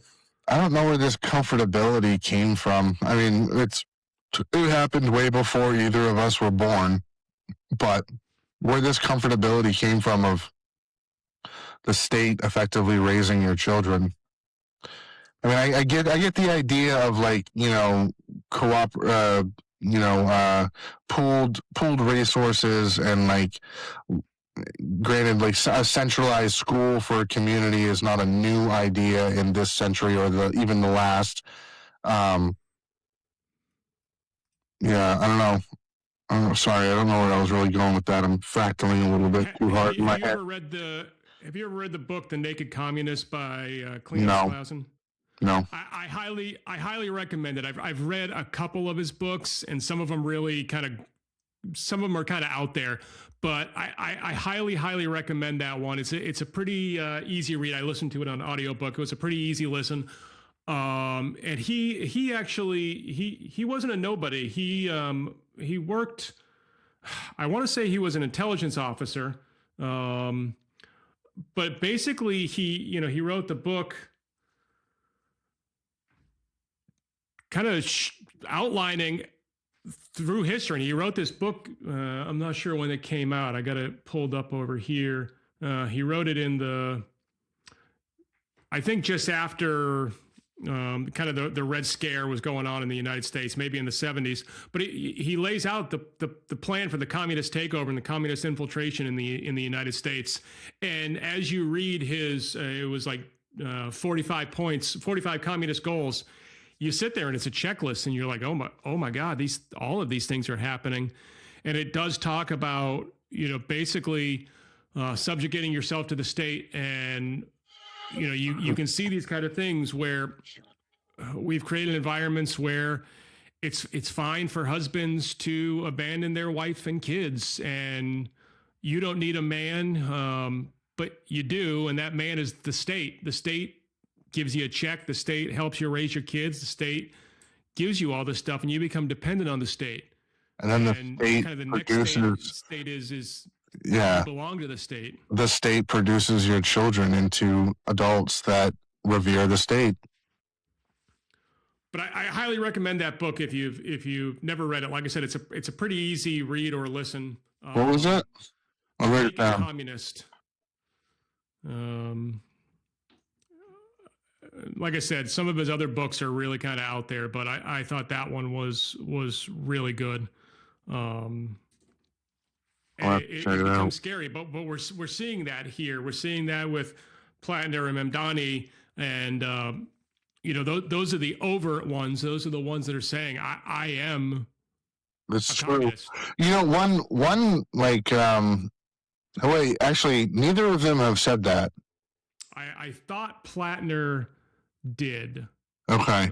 But I may be wrong. Well, I mean, it's just newspeak, honestly. Democratic socialism is communism, or communism is socialism. And if you say I'm a democratic socialist, like a true democracy is effectively a true, I mean, that's just tyranny of the majority. It's mob rule, but like they're fairly synonymous with each other, in my opinion. You look back through history. You look at the things that the socialists, the very popular ones like Hitler, and Mao and Pol Pot were saying. A lot of what they were saying before they started massacring people sounded very similar to what we're hearing and what we have been hearing for years right now from the progressive left. It's sad because I think it's honestly, I think a lot of those people, they come to that ideology from a truly empathetic and like caring perspective. They just lack the pragmatism and the historical knowledge, I guess, to see how it actually panned out. Because like one thing you always get hit back with, I don't know, I've stopped debating with socialists and communists just because. Partly because I can acknowledge my own bias and that I know I'm not going to be fair with them because I've already made it. Like if you're putting that label on yourself, I've already determined you're a complete useful idiot, and I know it's not going to end in a productive place, so I'm not going to engage with you. So I don't engage with those people anymore. But I forgot where I was going with this when I first started that. They won't acknowledge the atrocities ever of what actually occurred after these ideas were put into place, and what occurred once those ideologues were in power and starting to make decisions. It's one thing to like campaign on an idea and like to rah about equality and down with the man and all of those things. I'm sympathetic to that as a punk rocker, down with the man and all that. But it doesn't work that way. That's not the way the world works. The world works on on the trope of pulling yourself up by the bootstraps and by working cooperatively with your neighbors and not forcing any of them to do something, but still allowing them to reap benefits, right? Like, I mean, I guess I don't know. I'm rambling a little bit. Yeah, I was talking with somebody just the other day, and we were kind of talking about, both of us, he had spent some time at the Coast Guard, and he had spent a lot of time in South America. I've been, spent a lot of time in the Middle East and some time in Eastern Europe. And my wife has been deployed to Liberia, and you see poverty. And it's like, man, real poverty. We're a lot better off than the poorest American is still better off than than a lot of people. Not most, but a lot of people in the world. And everybody just cries and we look at, everybody. I go into Sam's Club and you see just the TVs getting bigger and bigger and bigger, and they fly off the shelves faster and faster. And we've changed capitalism to consumerism, and we have to have it all. And there's no point at which you say, I can't afford it. Nobody says I can't afford it. They just put it on debt. Credit, right? We have we just passed a record for personal debt in the United States. Yeah. And it's because there's no consequences. There's exactly, and there's compounding issues at play there, right? And I think that stems from just how the entire MMT system works from the get. We have a government that spends way more than it earns from the citizenry. So what example does that set for literally every citizen and every other country in the world, being the most powerful nation in the world? Is that, we can all do that. We can all inflate our currency, and we can all have our money based in nothing, and there isn't going to be any real consequences to $39 trillion in debt, or whatever it is right now. So if there's anybody still listening to this, and you really want to get yourself mad, go to grants.gov, grants.gov. These are not grants available to you and me. These are only grants available to really businesses. The NGOs and such. 1,712 opportunities. And you start going through some of these, and some of them are, I'm not saying they're all bad. I think some of these have come down, but you look at some of these, and this is providing a veterinarian. There's grants to provide veterinary services. Why? Why aren't you paying for your own veterinarian? And you really get into some of these, and they'll really get you upset. Sudan Alumni Engagement Innovation.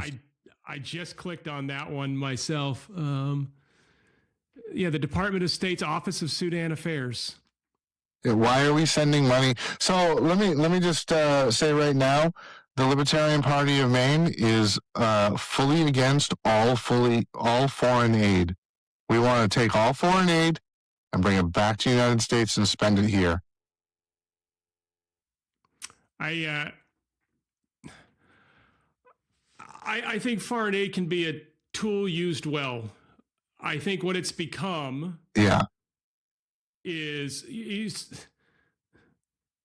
just, we know these are the case that public funds are going to NGOs, and NGOs are turning that back around and pushing it back into the government. We know that. Here's how I suggest that we do foreign aid. It comes up like any other bill, and it could go to the floor, I guess, or you can go to the people. You have a per issue foreign aid, because otherwise, let's keep all of our tax dollars right here. And anything extraneous of that is either voted for on the floor or put to a popular vote. The fact that we limp through on continuing resolutions, and then we pack everything into this giant budget which no one ever gets a chance to read. Shows that just our entire budgetary process is broken. Right. And then we sneak all little things in like this because we owe a favor to a buddy that works for Sudan, or again, just because this NGO is going to funnel that money back into us. I have a particular bent against, the Maine People's Alliance. and I really want to kind of do a deep dive into some of their funding. But we already know, so, we passed this, Maine passed this law that pays from public funds for sick leave. And the Maine People's Alliance office had a sign, apply for your, sick leave here. It's like, well, we know what's happening is Maine People's Alliance employees, people get hired by the Maine People's Alliance, and then they go do work for Democrat candidates. I point back to that photo of Scott Harriman. Right. That was, I knew something was up, and I did some Google map searching, and I was able to actually find the original image. They had, cropped it down through web coding as opposed to cropped out the remaining image so you could see the whole image. And the picture was taken right across the street from the Maine People's Alliance. So, and it was during the day. So, what happened is the photographer for the Maine People's Alliance, probably on, getting paid, came across and took this photo for Scott Harriman. And, I'm willing to bet if you do enough deep diving, you will find Maine taxpayers' funds going to Maine People's Alliance. Shenna Bellows uses their office space. She used their office space for the red flag law. She's using the office space for her campaign headquarters. And so, you get this, and you get these NGOs that turn around and fund. Why was the Democrat Party so bent out of shape about Elon Musk cutting funding to NGOs? Oh, you know why? Violently. Yeah. And that should concern people that tax dollars are paying to fund. Has there been any? I mean, obviously we're at war with Iran right now, so obviously JD is not really spending much time on investigating fraud. But have you heard anything about that at all? JD Vance is really, and I like JD Vance. I didn't know where I was going to stand on him. I'm very suspicious. When Trump picked him, I was like, I just didn't know anything about him. Right. And I was like, oh, I don't know if that was the best choice. And I really like him. I like the fact that he, like me, I try to always give context and facts. Anything fact-based is real. And I appreciate that he tries to do that the best he can. He will bring facts. Yes, he presents it. He presents himself that way. And I mean, obviously, those facts are skewed to support his message. Right. Anybody's going to do that, but it's a lot better than just saying, "Well, trust me, this is the case." And I don't know what the angle is here. Why they are keeping him so quiet? I don't know if this is to distance him from the negative polling numbers that's going on right now. I think that's part of it. That's certainly part of it because their future. Because that's the only play that the GOP has in 28 is JD. It really is. Rubio's really not going to happen. I don't think so. I don't think he's going to be president. But I mean, like, I don't even think he will be the candidate. I think the GOP is 100% backed behind JD, as reluctantly as that might be, because Trump's pick of him as VP forced their hand, and like, you have to. Rubio is not charismatic enough to pull beyond that. I think he'll be. I think it'll be Vance Rubio as the ticket. Probably, yeah, you're probably right. But if not JD Vance, who? I mean, who is the movers and shakers in the Republican Party right now? DeSantis, maybe. No. I like Ron DeSantis. I mean, he's done great things in Florida. Yeah. But I just, he's not, he's kind of a wet towel. He's just, he's not charismatic enough. He's doing good shit in Florida, though. He's doing great shit. Right. But he's just, he doesn't have the charisma. And so, yeah, I mean, how much do you hold on? Just because I want to delve into that a little bit more. How much do you really need to be a charismatic leader if you're doing things that a majority of people are like, yeah? Gavin Newsom is the slimiest used car salesman I've ever met. True. That is really destroying California, and he is absolutely probably going to be the Democrat nominee. So charisma gets you a long way. I mean, you're right. Yeah, we're dealing with a very ignorant electorate or populace. Yeah, you're right. So when you look at, I think there is a good chance, and I'm not positive, but I think it could be a good chance you're going to see a Newsom Cortez ticket for Democrats. Cortez, I don't think I know him. Alexandria Ocasio-Cortez. Oh, I don't. Maybe she's out polling Chuck Schumer, and Chuck Schumer. I understand. I think that the DNC is not going to allow that to happen. Exemplified by Pelosi like totally trouncing the squad when they came in to play, and she like continued to trounce all of them that were talking willfully in the media.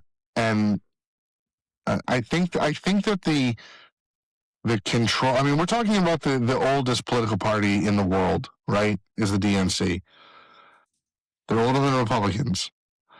And I think there's a lot of institutional power, both visible and invisible, to even people like us who pay attention closely. Eric Swalwell is a perfect example. Were they behind him? I mean, yeah, they must have been, right? There's a reason why he's going to go to jail. Right. And that's you because think? Hold on, time out. He's going to jail? He resigned from Congress, and he's accused of rape. Oh, I didn't know about that. He's being investigated. I saw the video that broke earlier this week or over the weekend of him like making out with some chick that looked like was not really into it. So they supposedly what came out was he has been accused. Now I saw a great thing, actually from a conservative source that was somewhat defending Swalwell in this case. That just because somebody goes on TV and says it doesn't mean it necessarily happened.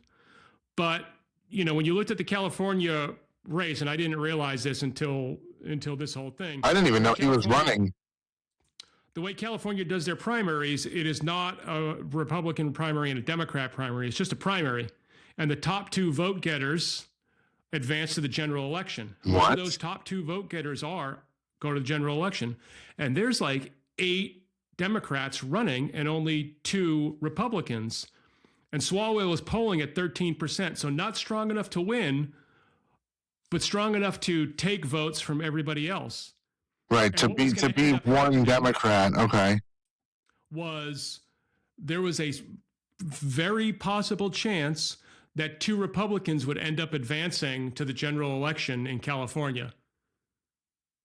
And so the Democrats had to get rid of somebody to break that logjam to make sure they were able to field a candidate in this. And we know Eric Swalwell's done this stuff. The whole Fang, the fact that he was having an inappropriate relationship with what turned out to be a Chinese spy. A CCP spy, right. So you know what? Do we want to, well, I don't know what your clip is. Do you want to go to that? Yeah, we can. It's can add to this conversation. I'm here till whenever you want to be, honestly, dude. At this point, I don't really care. It really focuses on him dropping out of it. It's less on him dropping out of California and more on him resigning from Congress. Never mind then. We see what the DNC's done to Bernie Sanders twice. Bernie Sanders was the front runner in the presidential primary twice, and they cut his legs out once for Hillary Clinton and once for Joe Biden. Yeah, I mean, there's a little bit more to that. Bernie totally fucking cucked for the DNC. He could have protested, and he could have probably, because there was a lot of support for him in 2016. Yep. I mean, he was a front runner, and the same thing happened to him in 2020 as well. Yep.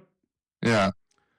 What, you know, he would have a hard time getting elected in the general election. And so the Democrats said, you are getting no money from us anymore. And they pulled all funding from him and put all their weight behind Hillary Clinton.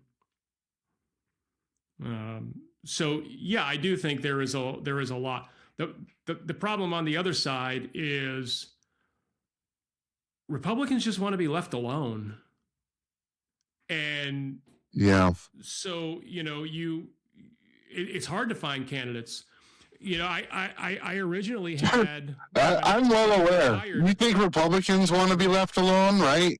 Libertarians want to be left alone even more.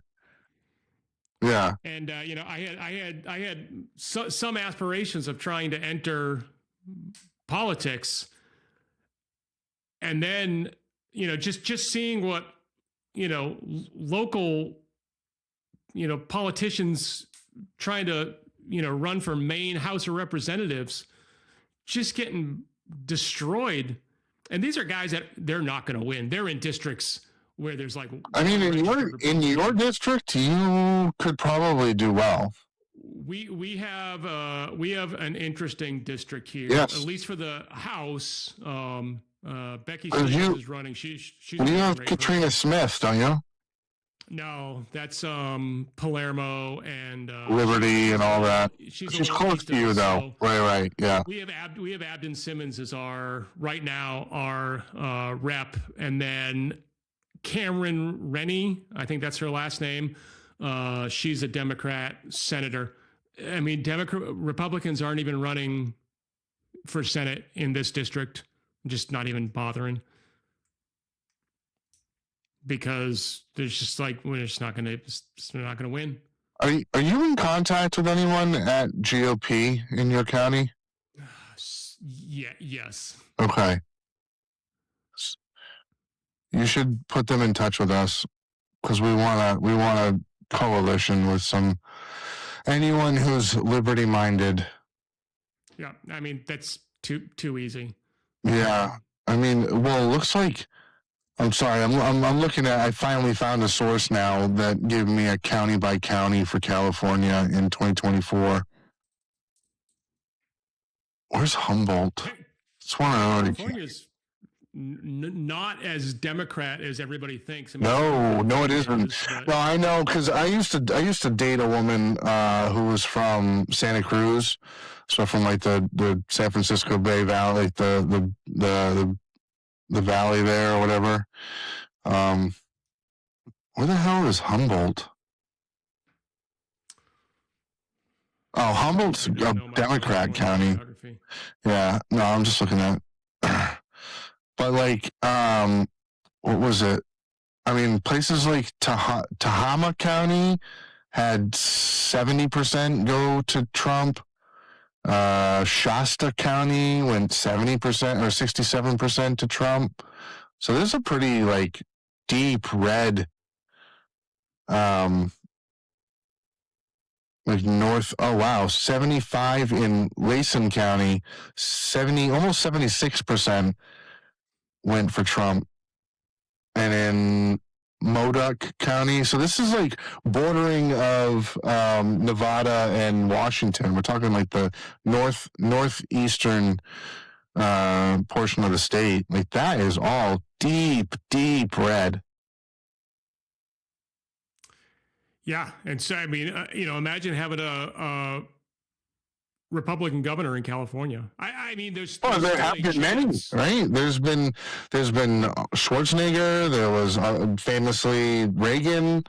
I mean, Schwarzenegger was obviously very, very moderate, which I think have to be, right?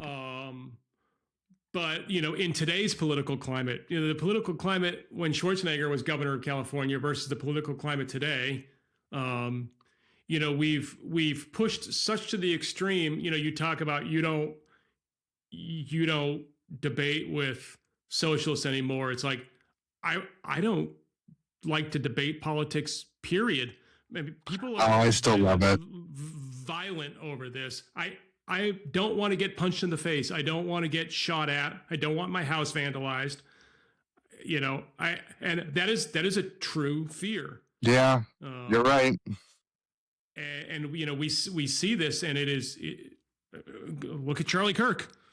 You can conspiracy theory Charlie Kirk all day, but sometimes I like to think not everything is a conspiracy theory. And trust me, I got my fair share of tinfoil hats, but sometimes I like to think not. A couple of jihadists really did fly planes into the World Trade Center. I'm not saying we didn't maybe know about it beforehand, but that probably did happen. And I think Charlie Kirk really was shot by a crazy guy. I don't think there was a giant conspiracy theory behind that. I don't know. I think it just happened. I would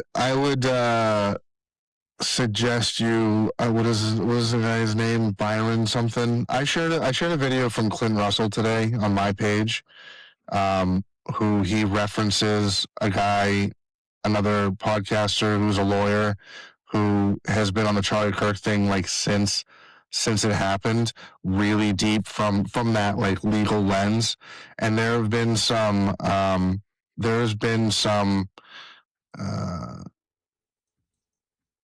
very odd and potentially groundbreaking revelations that have recently come up in the court case and the release of some text threads between what's the guy's name?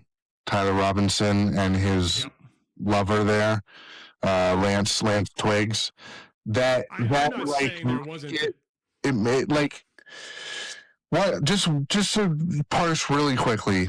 The one thing that stuck out to me and what I saw today was that the text, the transcript of the text thread, which is totally different from what we saw months ago, right? There's been new additions, and this is like the official government's release of what the text threads between Tyler Robinson and Lance Twiggs were, and you can very clearly see that there are two, depending on what text message it is, the whole affect and vernacular are completely different. One is using like Zoomer speak, and the other sounds like Robert Frost. And I shit you not. I would encourage you to look into it more, because I think that there's certainly a there, and we're being kept from it. And friggin' Joe Kent even testified to this to Tucker last week or the week before, whenever that was. He said that he was actively being kept from investigating this as the head of counterterrorism in the United States. Yeah, I don't know. I still like to think.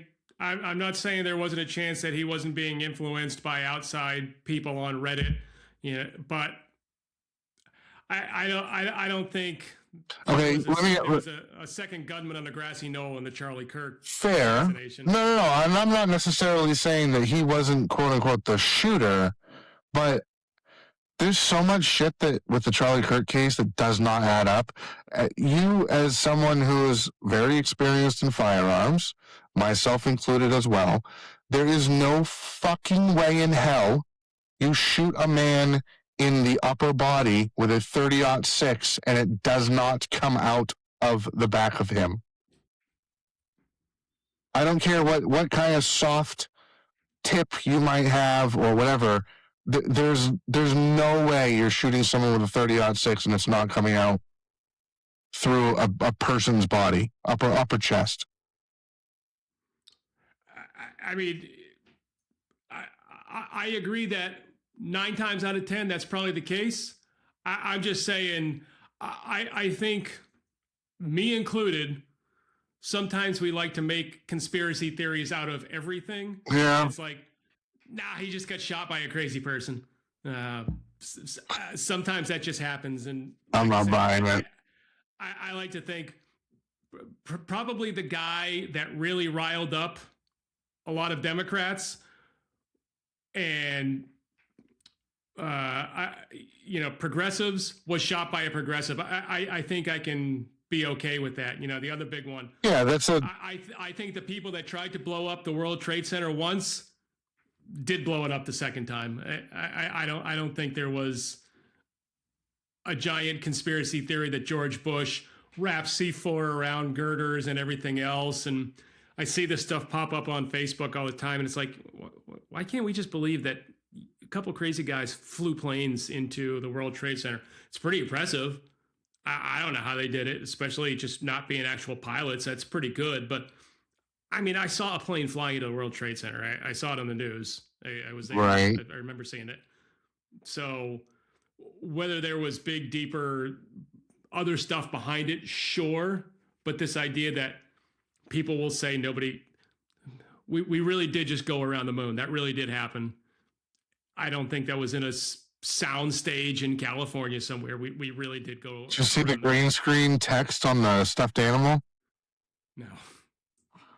Look it up. They had a stuffed animal that was floating, right? And then you can see like to some text appearing on the stuffed animal itself, clearly showing that it was like a green screen effect of some sort that was refracting some light that then was keying off of something else. I mean, the fact that we have all these espionage cases and all these leakers to the press, and we can't really get definitive proof that any of this was really a hoax flying to the moon. I think we really did go to the moon. I'm going to say we really did go to the moon. Coming from the birthplace of Alan Shepard, my hometown, I think we really did go to the moon. I'm gonna go on record for the viewer that's stuck with us and say we went to the moon. Well, I will say that we did not, but that's a conversation for another time. All right, we're at 2 hours. Yeah. This thing, so that's fine. I think we wrap it up here, and I'll try and edit this into something consumable. All right, cool. Let me just give a little tag here. I'll say anyone that's watching, get at us on our socials. We're on Facebook and on Twitter. LP, I think it's LP_Maine or LP Maine is our Twitter handle. Info at. And we're hosting, well, this isn't going to publish before we're hosting our event tomorrow, so I won't plug that. But we'll be having a convention, I think it's June 11, or maybe it's July 11. More to come on that. We're having a convention soon, so keep your ears peeled. And thanks for joining. Good night. Yeah.